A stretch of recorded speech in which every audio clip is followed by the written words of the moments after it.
મને ઘરના મેરેજ કરવાનું કહ્યું, પણ મને એવું લાગતું હતું કે મારી સાસરીવાળા નહીં સારા હોય અને મને સમજી શકશે નહીં, અને કદાચ મેરેજ કરું પણ, અને કદાચ તે લોકો મને મારા ફેસલા લેવા ખુદથી નહીં છે તો મારું એ દ્રષ્ટિકોણ તેમના વિશે ખોટો હતો.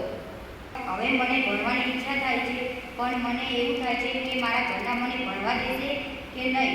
તો મેં તેમના વિશે એ દ્રષ્ટિકોણ કાઢ્યો છે કે તે મને ભણવા નહીં દે, તો મારો તેમના વિશે ના પાડવાનો દ્રષ્ટિકોણ થાય છે.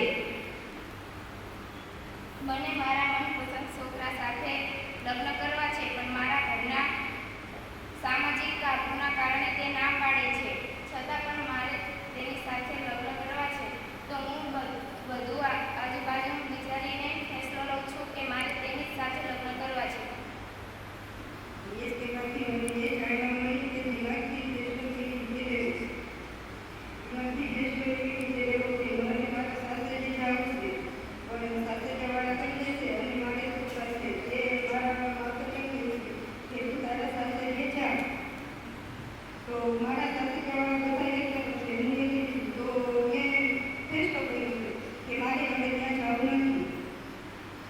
દલિત એટલે અન્યાય સહન ન કરનાર દલિત. જેમ કે મારા પર ખોટું થઈ રહ્યું છે અને હું તેને સહન ના કરું તે ને દલિત કહે છે.